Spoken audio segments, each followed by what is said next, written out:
मल मास या पुरुषोत्तम मास है क्या और ये क्यों आता है? ब्राह्मण लोग थे, चूंकि उनका काम रुक गया तो कहते अरे ये तो मल मास है। वो मास है ये मतलब मास की जो हर देवी महीना की देवी देवता होते हैं। हाँ, जैसे जनवरी तो तुम आ रहा, ये महीने का नाम होगा पुरुषोत्तम मास। उस समय से ये महीना भक्तों के लिए बहुत उत्तम महीना बन गया है। पुरुषोत्तम तो हम श्री राम को कहते हैं, तो कृष्ण भगवान क्यों बोले कि इस महीने का नाम पुरुषोत्तम होगा? यानी ये महीना वो महीना है जिसमें वो डायरेक्ट भगवान को रियलाइज और भगवान को डायरेक्टली देख सकता है, दर्शन कर सकता है। कहते हैं नमो ब्रह्मण देवाय गो ब्राह्मण हिताय च जगत हिताय कृष्णाय गोविंदाय नमो नमः। ये पॉसिबल है कि आप भगवान के बहुत ज्यादा करीब हो जाओ, मतलब आप अपना लेवल अप कर लो, जैसे हम बोलते हैं कि जैसे पहले तपस्या करते थे ऋषि, हाँ, तो ये पॉसिबल? ये तपस्या से कम नहीं है, ये तप है।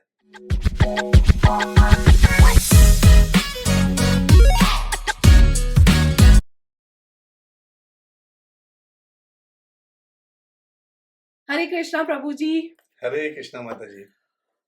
मेरे आज बहुत सारे क्वेश्चन हैं। ऐसे हम आज पॉडकास्ट को बहुत छोटा और क्रिस्प रखेंगे, जिसमें हमारे व्यूअर्स को काफी टेक अवेज मिल सके और वो जान सके कि मल मास या पुरुषोत्तम मास की क्या महिमा है। बढ़िया, बहुत अच्छा जी। तो मेरा सबसे पहला जो बहुत लोगों का डाउट होगा कि मल मास या पुरुषोत्तम मास है क्या और ये क्यों आता है? क्यों आता है, बहुत अच्छी बात है।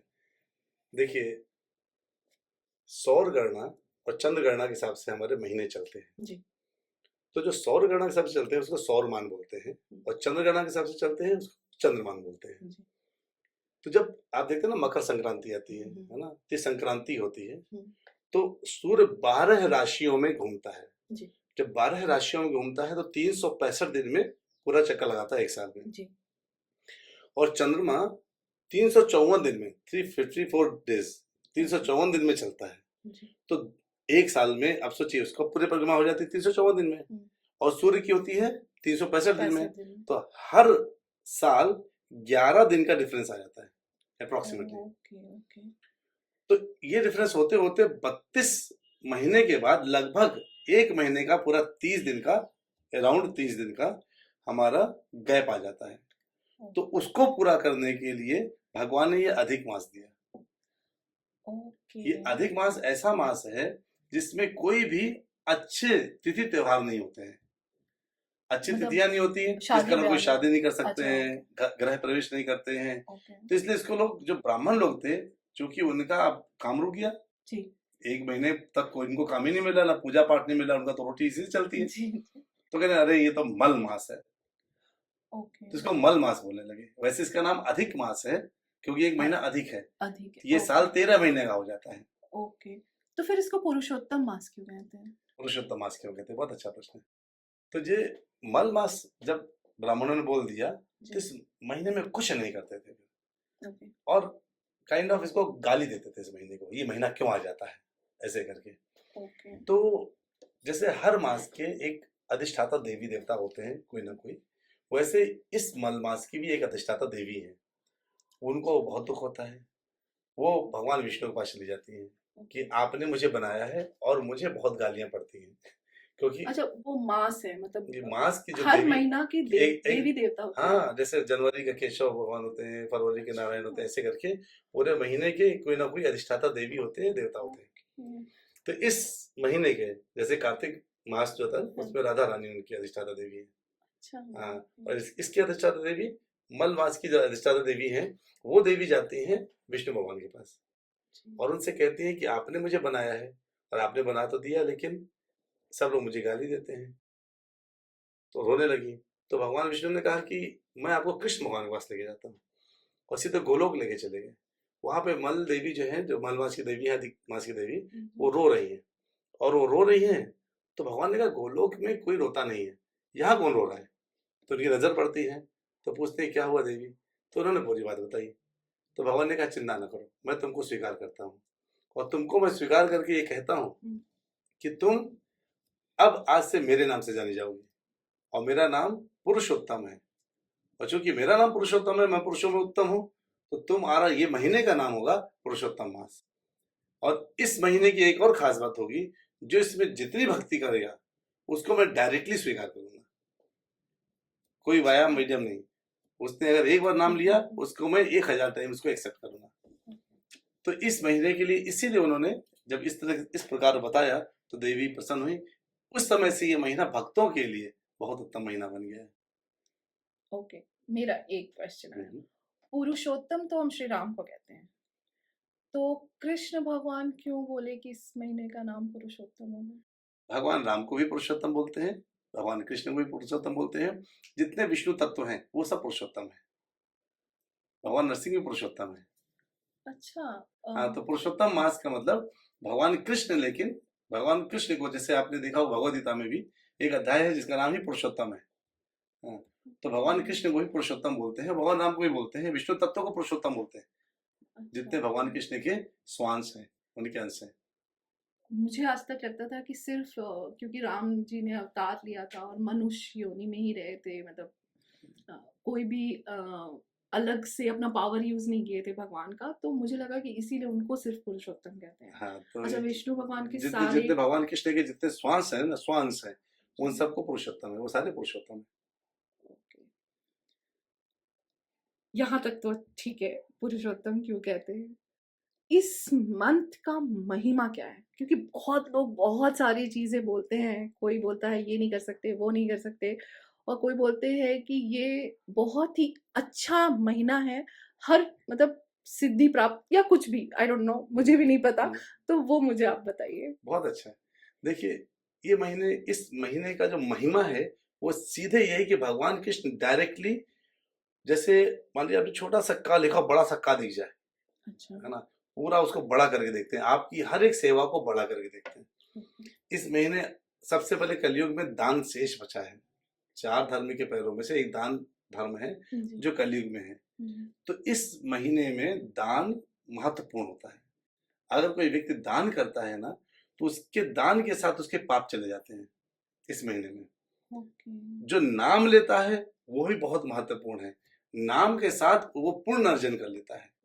यानी दान से पाप खत्म हुए, नाम से पुण्य प्राप्त हुए, और उन नाम के द्वारा जो पुण्य होता है वो पुण्य भगवान के प्रति प्रेमा भक्ति प्रकट कर देता है। और वो जो प्रेम भक्ति प्रकट होती है, उस प्रेम भक्ति के द्वारा व्यक्ति भगवान का साक्षात्कार कर सकता है। यानी ये महीना वो महीना है जिसमें वो डायरेक्ट भगवान को रियलाइज और भगवान को डायरेक्टली देख सकता है, दर्शन कर सकता है, अगर वो भगवान की भक्ति पूरे हृदय से शुद्ध भाव से करता है। इस महीने में अगर वो इस महीने के दिनों को ऐसा मान ले कि हर दिन, हर सेकंड, हर क्षण जो उसका गुजर रहा है वो भगवान के सीसीटीवी के अंदर में गुजर रहा है, और वो व्यक्ति बड़े ही उत्तम तरीके से उस भाव से, जैसे अगर आपको कोई दिखता है तो आप अच्छा काम करते हैं, वैसे भगवान आपको पूर्ण देख रहे हैं, उस टाइम अगर आप भगवान की सेवा में रहते हैं तो भगवान उसको बहुत साहस और बहुत आनंद के साथ और बहुत पुण्यों के साथ स्वीकार करते हैं, प्रेम के साथ स्वीकार करते हैं। ये इस महीने में व्यक्ति को कुछ चीजें, जैसे आपने बोला ना क्या नहीं करना चाहिए, जी, तो कुछ चीजें उसको अवॉइड भी करनी चाहिए। जैसे जैसे मांसाहार करना ही नहीं है, अंडा इत्यादि छूना भी नहीं है। इस महीने में प्याज लहसुन भी नहीं खाना चाहिए क्योंकि उसमें तमोगुणी आहार होता है। इस महीने में सात्विक रहना चाहिए, क्योंकि जब तमोगुण हम खाते हैं ना, तो देखिए सतोगुण में तमोगुण ऐड होने जुड़ता है। जी, जब तमोगुण से सतोगुण जुड़ता है ना, तो वो कॉम्बिनेशन सही नहीं बैठता। सतोगुण के समय पे सतोगुण, जैसे पूजा कब करते हैं? सुबह। सुबह, सुबह सुबह पूजा का माहौल होता है क्योंकि सतोगुणी माहौल सुबह होता है। जी, रजोगुणी काम कब करते हैं? दोपहर में, क्योंकि रजोगुणी माहौल है, वो हम्म, काम का माहौल है। सुबह 4 बजे से रेयर लोग जिन ऑफिस में जिनका काम है वो लोग करते नहीं, उस समय काम नहीं करना चाहिए, उस समय पूजा करना चाहिए, वो सतोगुणी माहौल में। रजोगुणी में काम करना, क्योंकि उस समय जोश रहता है, सूर्य बिल्कुल मध्य में आ जाता है। और शाम में रात क्या है? तमोगुणी। तब जाकर के व्यक्ति सोता है। सोना निद्रा तमोगुण के होता है, अगर वो निद्रा अपने लिए की जाए, ज्यादा की जाए तो निद्रा करता है। तो इस प्रकार उसका पूरा दिन गुजरता है। तो इस महीने में उसको मांसाहार नहीं करना है, उसको उसको किसी से झूठ निंदा इत्यादि नहीं बोलना है, ये सब कार्य नहीं करना है। आप बड़ा मुस्कुरा रही, बताइए कुछ कहना चाह रही। तो वो तो ऐसे भी झूठ उठ नहीं बोलना चाहिए, बट हाँ, इस माह में क्योंकि भगवान का सीसीटीवी ऑन है तो खास कर नहीं बोलना खास चाहिए। कर नहीं बोलना चाहिए। इसमें अगर हम करते भी हैं बाकी जगह तो एक बार से इग्नोर हो सकता है, क्योंकि वहाँ सीसीटीवी डायरेक्ट भगवान का नहीं है, देवी देवता लोग लगा के पहुंचाते हैं। तो हमारा जैसे हम यज्ञ करते हैं देवी देवता पहुंचाते हैं, लेकिन इस महीने में डायरेक्ट भगवान के पास पहुंच रहे हैं, यानी भगवान डायरेक्टली आगे देख रहे हैं कि आप क्या कर रहे हैं। तो जो थोड़ा भी निगेटिव किया, उल्टा काम किया, वो समझिए फंस गया। तो इसलिए उल्टे काम नहीं करने हैं, सज्जन रहना है। जैसे आज एकादशी है, इतनी बढ़िया उत्तम एकादशी है, इस एकादशी के दिन हमें भगवान की और ज्यादा नाम लेना चाहिए। और पुरुषोत्तम मास की एकादशी, इसका मतलब है सोने पे सुहागा, यानी जबरदस्त चमक है इसमें। तो आज के दिन फास्टिंग रहना चाहिए, भगवान का नाम ज्यादा से ज्यादा लेना चाहिए, भगवान की चर्चा करनी चाहिए और अपने व्यवहार में भगवान के प्रति प्रेम लाना चाहिए। ये सब है। दान पुण्य तो बहुत मस्त है। आज के दिन का दान, एकादशी का दान, आज के दिन का दान सोचिए। अश्वमेध यज्ञ पहले किया जाता था ना, हम लोग अब अश्वमेध यज्ञ नहीं कर सकते हैं। कहते हैं जो आज के दिन दान करता है उसको एक अश्वमेध यज्ञ करने का फल प्राप्त होता है। और अश्वमेध जो 100 अश्वमेध यज्ञ कर लेता था वो उसको इंद्र का पद मिल जाता था। तो ये आज के दिन बहुत महत्वपूर्ण है। गौओं को आज खिलाना चाहिए, चारा खिलाना चाहिए गौओं को, आज गायों को खिलाना चाहिए। कहते हैं नमो ब्रह्मण देवाय गो ब्राह्मण हिताय च जगत हिताय कृष्णाय गोविंदाय नमो नमः।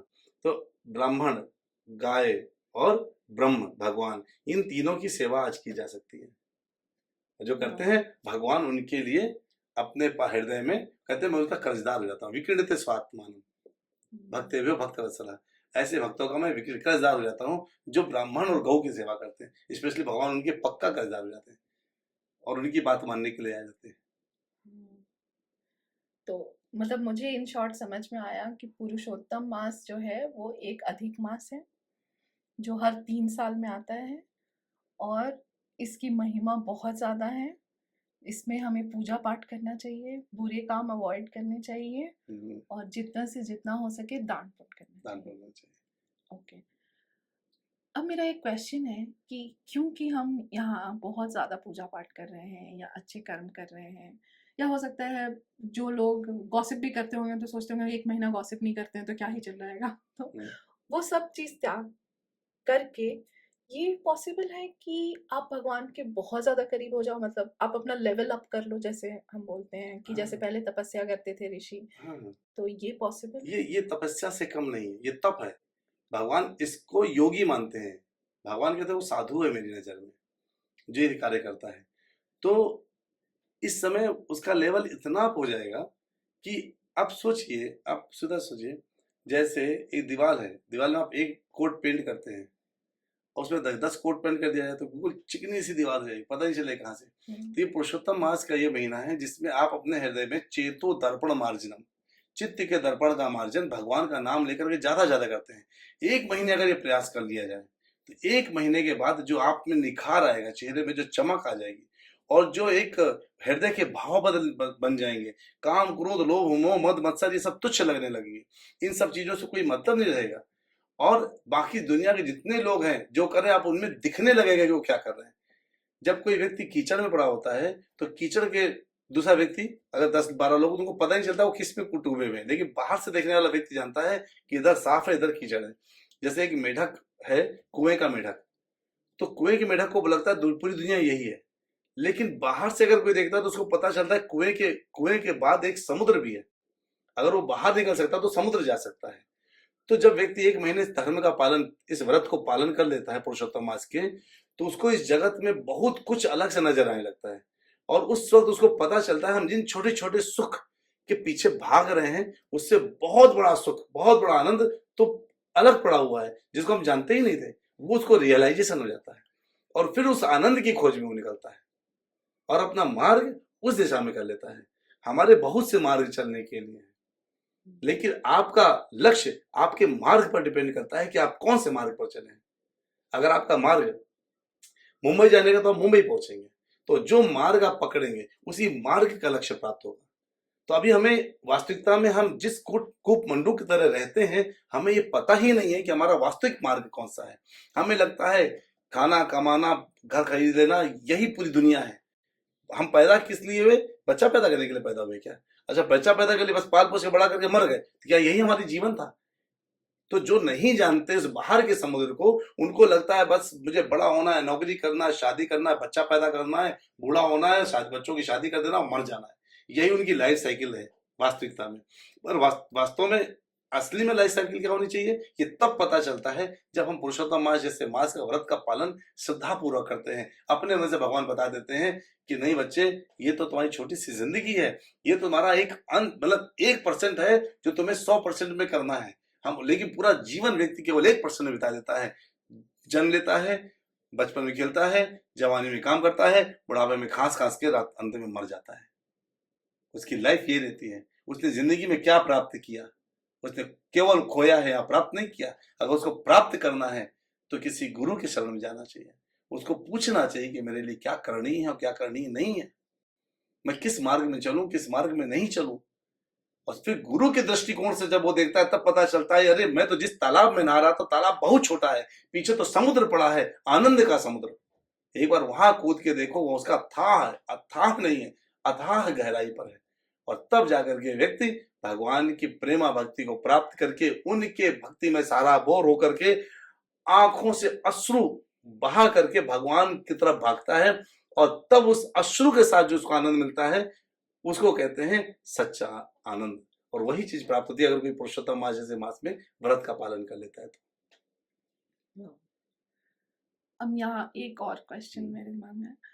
जैसे लोग, अब कलयुग है तो हम हर कोई भाग रहे हैं, जॉब कर रहे हैं, मैक्सिमम लोग जॉब में हैं या मान लीजिए बिजनेस भी कर रहे हैं, तो भाग दौड़ सबकी लाइफ में है। तो ये पॉसिबल नहीं है कि आप एक मास पूरा अपना काम बंद करके कुछ और करें। लोगों से आप मिल भी रहे हैं, सब कुछ कर रहे हैं, तो एक ऐसा कोई रास्ता हो जिसमें आप काम करते करते भी पुरुषोत्तम मास का पूरा लाभ उठा सके। हाँ हाँ, बहुत सारे रास्ते हैं, एक नहीं। भगवान ने एक ही चीज कहा कि तुम जो करते हो, जो खाते हो, जो पीते हो, जो दान देते हो, जो पूजा करते हो, वो मुझे समर्पित करते हुए करो। भगवान ने अर्जुन से ये नहीं कहा, हे अर्जुन तुम्हें शांत बैठ करके मेरी माला जपते रहना है। अर्जुन से कहा, अर्जुन तुम्हें मेरी बात मान के युद्ध करना है। त्यक्ता उत्तिष्ठ परंतपा, इन भावनाओं को त्याग दो कि तुम आराम करोगे। भगवान आराम करने के लिए मना करते हैं, नौकरी करने के लिए भगवान कह रहे हैं, बिजनेस करने के लिए भगवान कह रहे हैं, पर कहते हैं नौकरी करो, पर उससे जो तुम्हें लक्ष्मी प्राप्त होती है, धन प्राप्त होता है, उस धन को दान के माध्यम से मेरे पास तक पहुंचाओ। तो तुम्हारा वो जो धन है वो क्या हो जाएगा, कार्य हो जाएगा, वो अकर्म हो जाएगा। अधिक कर्म 3 प्रकार के हैं, कर्म, विकर्म, अकर्म। एक कर्म है जो आप कर रहे हैं किसी फल की प्राप्ति के लिए, सकाम कर्म बोलते हैं उसको, कि मैं नौकरी करूंगा तो मुझे सैलरी मिलेगी, हम पॉडकास्ट करेंगे तो हमें लोग से कनेक्शन बढ़ेगा, और ये आपका चॉइस है। और इस प्रकार का भी हमारा सकाम कर्म है। एक होता है विकर्म, जो कर्म नहीं करना चाहिए वो वाले कर्म। जैसे लोग दूध बनाते हैं, गाय का दूध निकालते हैं, वो बेचते हैं, भले वो 100 रुपए लीटर बेचे, कोई प्रॉब्लम नहीं, वो सही बात है।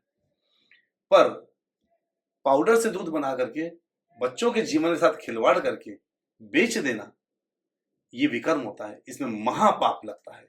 मरने वाला एक एक बच्चा, बीमार होने वाला एक एक बच्चा, एक एक व्यक्ति, उसको न जाने कितने जन्मों तक उसको भयंकर नरक के आत्माओं के साथ छोड़ देता है। वो ये विकर्म हो जाते हैं। अपने लाभ के लिए किसी का हानि कर देना, और किसी का लक्ष्मी का हानि ज्यादा प्रॉब्लम नहीं है, पर किसी का स्वास्थ्य का हानि जो करते हैं ना, वो सबसे भयंकर पीड़ा प्राप्त करके अंत में मरते हैं, उनको पता नहीं है। इसलिए किसी के स्वास्थ्य के साथ व्यक्ति, तो ये विकर्म हो जाता है।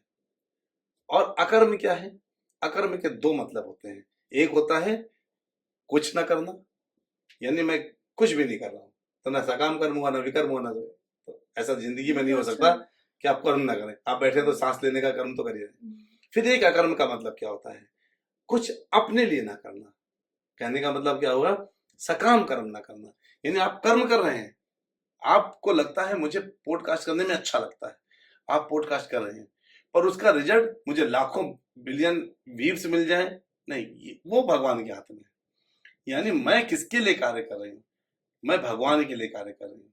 यानी मेरा पॉडकास्ट सुन करके लोग भगवत भक्त हो जाएं, भगवान से जुड़ जाएं, और उस वक्त लोग भगवान की चर्चा करें। मेरी चर्चा में कुछ ऐसा निकले कि उनकी चर्चा का विषय बन जाए, तो वो आपका कर्म क्या हो गया? अकर्म हो गया। जो कार्य आप भगवान के लिए कर देते हैं, नौकरी किया, दिन भर नौकरी कर रहे कोई बात नहीं, सेल दिया ही दान कर दिया, पैसा आपका अकर्म हो गया, ये भगवान के लिए कार्य हो गया। आपने खाना बनाया, बिल्कुल साफ सुथरा किचन रखना है, पूरा साफ सुथरा घर रखना है, और करके भगवान को बढ़िया बिना प्याज लहसुन का बढ़िया प्रसाद खाना बनाया, भगवान को भोग लगा दिया, फिर वो हमने खाया, तो हमारा अकर्म हो गया। यानी काम करना, खाना बनाना भी क्या हो गया, अकर्म, यानी भगवान की भक्ति हो गई। नौकरी करना भगवान की भक्ति हो गई, बिजनेस करके भी हमने भगवान की भक्ति कर लिया। अब झाड़ू पोछा कर रहे हैं, तो ये नहीं सोचना मैं अपना घर साफ कर रही हूँ, ये सोचना है कि मेरे पास एक मंदिर है, भगवान इस घर में रहते हैं, मैं उनके साथ रहती हूँ, मुझे उनके लिए साफ करना है। तो आपकी झाड़ू पोछा भी सफाई कर्म भी अकर्म हो गया। यानी आप जो रूटीन काम कर रहे हैं, काम नहीं रोकना है, पर ये माने चलना, भगवान कहते हैं अहम सर्वस्व प्रभो मत्तः सर्वम प्रवर्तते, सब कुछ मुझसे निकला है और सब कुछ मेरे कारण है। तो भगवान की इस बात को मान करके हमें भगवान के लिए कार्य करना चाहिए। और भगवान कहते जो मेरी इस बात को मान के मेरे लिए काम करता है, तदामि बुद्धि योगम तम, उनको मैं बुद्धि दे देता हूँ कि तुम्हें और क्या करना चाहिए। लेकिन जब उसमें नहीं लोग रहते हैं, तमोगुण में पड़े रहते हैं। देखिए सिस्टम क्या होता है, सैलरी आई, वो सोचते पूरा पैसा मेरा है, उस पैसे में बिल्कुल विधान नहीं किया, उससे मूवी देख लिया, घूम फिर लिया, अपने लिए खाना बना खरीद के ले आए, खाना कुकर में गया, खा के हजम कर दिया। यानी आप ये भूल गए कि आपको पैसा दिलाने वाला कौन है, आपको नौकरी दिलाने वाला कौन था, आपको ये बुद्धि देने वाला कौन है, जिसने आपको नौकरी दी, जिसकी वजह से आपको नौकरी मिली, आप कर पा रहे काम। वो लक्ष्मी आपकी नहीं है, लक्ष्मी लक्ष्मीपति की है, और उस लक्ष्मीपति की सेवा में आपने कुछ नहीं लगाया, सब अपनी सेवा में लगा दिया। तो भगवान कहते नहीं, ये तो लक्ष्मी जी कहते तो ये मैं गलत जगह आ रही हूँ। एक समय बाद क्या होता है, उसकी लक्ष्मी की हानि शुरू हो जाती है। माध्यम कोई भी हो सकता है, बीमारी हो सकता है, पुलिस केस हो सकता है, वकील का केस हो सकता है, कुछ भी हो सकता है, बहाना कुछ भी होगा, पर पैसा टिकेगा नहीं उस घर में जहां पर दान और भगवान के लिए सेवा के लिए कार्य नहीं होता। इसलिए ये जो व्यक्ति, अगर कोई व्यक्ति ये चाहता है उसका जीवन सही ढंग से चलता रहे, तो उसको तमोगुण पे से बचना चाहिए, और इस महीने में तो विशेष बचना चाहिए, सात्विक माहौल रखना चाहिए, दान धर्म करते रहना चाहिए थोड़ा बहुत। आप सोचिए, आप मान उदाहरण देता हूँ, जैसे 10 किलो चावल आप अपने घर में लेके आए महीने के लिए, 1 किलो एक्स्ट्रा कर लीजिए, एक दो आप ये लेके आए, मान लीजिए सब्जी मसाला लेकर के आए, सॉल्ट लेके आए, एक सब्जी मसाला एक्स्ट्रा रख लिया, अब उसको किनारे पैक कर लिया, जाके मंदिर में दे, हो गया था। खरीदने जाइए डीमार्ट के कहीं भी जाते हैं तो लिया अपना जो है, तो ऐसे करके हम ऐसे करके कर सकते हैं। मेरे साथ मेरे भगवान का हिस्सा होना चाहिए, ये सब जो है जीवन जीने का है। तो लेकिन जो काम कर रहे हैं वो जाप कैसे कर सकते हैं? हाँ, क्योंकि बोलते हैं कि जाप में शुद्धि का बहुत ध्यान रखना चाहिए, तो अगर आप वॉशरूम जा रहे हो तो फिर आपको कपड़ा चेंज करना चाहिए, तो फिर इसमें जाप कैसे हो सकता है? वैसे ये किसने कहा कि जाप में आपको शुद्धि का ध्यान रखना चाहिए? बहुत सारे। तो मैं बताता हूँ, चैतन्य महाप्रभु से बड़ा तो कोई है नहीं। चैतन्य महाप्रभु ने बोला हरे कृष्ण महामंत्र का जाप करो, तो एक भक्त ने बोला और हर समय जाप करो 24/7। तो एक ने बोला कि जब हम बाथरूम में बैठे हैं तो उस समय क्या करें, क्या आप मल त्याग करते समय भी हरे कृष्ण महामंत्र का जाप कर सकते हैं, क्योंकि मृत्यु तो उस समय भी आ सकती है। नाम नामकारी बहुधा निज सर्व शक्ति, तत्रार्पिता नियमितः स्मरणे न काला, एता हसी तव कृपा भगवन ममापि, दुर्दैवमी दृश्मिहा जनि नानुरागा। हे भगवान, आपके नाम में आप स्वयं आगे बैठ गए, आपने अपनी शक्ति नहीं है आपका नाम, आप स्वयं ही आप नाम अवतार में आए, और आपने इतना कल्याण किया कि इस नाम को जप करने के लिए कोई काल नियम नहीं है। नहाए हैं नहीं नहाए, गंदे हैं नहीं गंदे हैं, भाग रहे हैं चल रहे हैं, दौड़ रहे हैं बैठ रहे हैं उठ रहे हैं, खा रहे हैं पी रहे हैं, पोटी जा रहे हैं, ब्रश कर रहे हैं, अरे एनी टाइम आप नाम ले सकते हैं। इतनी शक्ति आपने इस ढंग से कर दिया है, इसमें कोई नियम काल नहीं है। इतना सब जानने के बाद भी, ये सब के बाद भी अगर मैं आपका नाम नहीं लेता हूं तो दुर्दैव मीदृश मिहा जन नाम लगा कि ना अनुराग, नहीं अनुराग आ रहा भगवान के नाम पे, तो मुझसे बड़ा दुर्भाग्यशाली कौन हो सकता है। चैतन्य महाप्रभु कहते हैं any time any moment just keep chanting, बिना माला के, क्योंकि माला तो शुद्ध अशुद्ध हो सकता है ना। तो तुलसी माला, बिना तुलसी माला पे बाथरूम में नहीं जा सकते, बाकी आप तुलसी माला लेके कभी भी जाप कर सकते हैं। ओके, उसमें कोई दोष उसमें नहीं कोई है। दोष नहीं, क्योंकि तुलसी, आप तुलसी को गंदा कर ही नहीं सकते, नाम को आप गंदा कर ही नहीं सकते। जैसे सूर्य है, सूर्य के सामने तो कीचड़ भी पड़ा है, जल भी पड़ा है, तो सूर्य को कीचड़, सूर्य को गंदा नहीं करता, सूर्य की किरणें कीचड़ को साफ करती है। तो ऐसे नाम है, नाम को हमारा स्नान किया हुआ नहीं स्नान किया, कहते हैं ओम अपवित्रः पवित्रो वा सर्वावस्थां गतोऽपि वः यस्मरेत् पुंडरीकाक्षं सहवा या मंत्रः शुचिः। इसका मतलब क्या होता है? ओम अपवित्र पवित्रो वा सर्वावस्थां, सर्व अवस्था, किसी भी अवस्था में कोई व्यक्ति है, गतोऽपि वा, किसी भी अवस्था में, नहाए नहीं नहाए, खाए नहीं खाए, अपवित्र से पवित्र हो जाता है। कैसे हो जाता है? कि यह स्मरेत पुंडरीकाक्ष, यानी जिनके कमल नयन वाले भगवान कृष्ण को जो याद करता है, उसको किसी और चीज की आवश्यकता नहीं, वो शुद्ध है, हर समय पवित्र है। अब ये बात हो रही है ना, तो मेरे मन में एक क्वेश्चन आया। हाँ। तो अब जैसे लड्डू गोपाल बहुत लोग रखते हैं, तो कभी काल हो जाता है आपके टाइम में आगे पीछे कुछ भी, क्योंकि इंसान है तो गलती हो जाती है, तो उससे क्या दोष लगता है? देखिए, अब इस जैसे आपने घर में लड्डू गोपाल रखा, तो एक होता है नाम सेवा, एक होता है विग्रह सेवा। आप लड्डू गोपाल लेके आए हैं, तो क्या भाव से लेके आए हैं? कि हमारे गोपाल है, मेरा बेटा है ना? आपका बच्चा जब स्कूल जाता होगा सुबह सुबह, आप उसे खिला के भेजते होंगे, पैक करके भेजते होंगे, ताकि दोपहर में खा ले, पानी भी बोतल भी रख के दे देते होंगे, और अपना खाता पीता रहे। शाम को आते उसके आने के पहले ही व्यवस्था हो जाती होगी, ताकि वो शाम को भी आके खा ले, रात को सोने के पहले खा के सो जाए। सुबह नहाने के लिए उसके पास पानी रहना चाहिए, गर्म पानी रहना चाहिए, अगर ठंडी है तो ठंडा है तो ठंडा पानी, जब गर्म गर्मी तो ठंडा पानी रहना चाहिए। अगर उसको कपड़े चाहिए तो कपड़े भी उसके शरीर में रहने चाहिए। हाँ, ये सब भाव रखते हैं ना, क्योंकि आपका बेटा है। तो जितने लोग लड्डू गोपाल लेकर के आते हैं घर में, अगर वो ये सोच के ला के आते हैं कि मेरा पुत्र है, तो उनको पुत्र की तरह उसकी सेवा करनी चाहिए। दोष एक ही है कि जब भगवान आपके घर में आते हैं, आप उनकी सेवा नहीं करते तो दुखी हो जाते हैं। आपको श्राप नहीं देते, वो दुखी हो जाते हैं। क्यों? मैं एक ही घर में गया, देखा कि लड्डू गोपाल ऐसे बैठे हैं, ना कपड़े शरीर ना कुछ, पीतल के लड्डू गोपाल ऐसे बैठे हैं लड्डू लेकर के। तो हमने पूछा, हमको पूजा के लिए बोला था, हमने कहा इनके कपड़े कहाँ गए? कह रहे तो पीतल के, इनको क्या सर्दी करनी। हमने कहा ये तो भगवान है, इनको क्या। और चढ़ाने के लिए, खिलाने के लिए क्या देते हैं? 4 दाना रेवड़ी दे देते हैं, खाओ, चीनी रख देते हैं। ये सब जो प्रोसेस है ना लड्डू गोपाल को जो है, तो अगर लड्डू गोपाल है और अगर आप उनको खिला पिला नहीं रहे कायदे से, उनको, अब आपके जैसे, अब सोचिए अगर आपके मंदिर में लड्डू गोपाल बैठे हैं, इमेजिन करिए, अब आपके घर के एक सदस्य हो गए, लेके आए तो सदस्य, बाहर से आप एक कुत्ता भी लेके आएंगे तो भी घर का सदस्य हो जाता है, फिर तो लड्डू गोपाल है। कोई किसी बच्चे को गोद में लेके आएंगे, वो भी घर का एक सदस्य हो जाता है, फिर वो तो लड्डू गोपाल है। अब आप सोचिए, आप एक बच्चे को बाहर से लेके, लड्डू गोपाल, एक बच्चे को लेकर के आए, गोद में लेके आए, 2 बच्चे आपके हैं, एक बच्चा बाहर से गोद ले लिए। अब जब सब्जी आती है तो बच्चा क्या सोचता है? हाँ, एक मेरे लिए भी सब्जी आई होगी। आप कढ़ाई, कुकर में डालते हैं, पकाते हैं, खटखट की आवाज आती है, उसको लगता है मेरे लिए पक रहा होगा, सीटी की आवाज आई, हाँ सुगंध बड़ी अच्छी आई, मैं भी खाऊंगा। अब आप 4 लोग खाने लगे, उस बच्चे को ना दें, तो बच्चा क्या सोचेगा? वो रोएगा, दुखी हो जाएगा, परेशान हो जाएगा कि मुझे क्यों नहीं दे रहे। यही दोष है बस। आप अपने घर में लड्डू गोपाल, अब आप लड्डू गोपाल आप पर डिपेंडेंट हो गए। Right. Now you are the, अब उनको क्या है? अब उनको प्याज लहसुन पसंद नहीं आती लड्डू गोपाल में, सात्विक आहार पसंद आता है। तो जब हम लड्डू गोपाल लाएं, उसके पहले अपने घर से प्याज लहसुन बाहर कर दें, ये नियम है। यानी जो उनको पसंद नहीं है, अब वो हमारे घर के श्रेष्ठ सदस्य हो गए। लड्डू गोपाल आते ही घर में प्याज लहसुन घर से बाहर हो जाना चाहिए।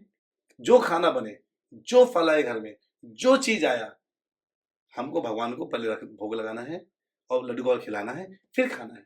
ये होना, 10 मिनट खाते हैं वो, और बहुत गरम गरम तवा नहीं रखना चाहिए, थोड़ा मीडियम हल्का सा रख के, ताकि और फूंक फूंक के उनको खिलाना चाहिए, और पर्दा बंद कर, ताकि सहजता से आराम से खा सकें वो। ये नियम रखना चाहिए।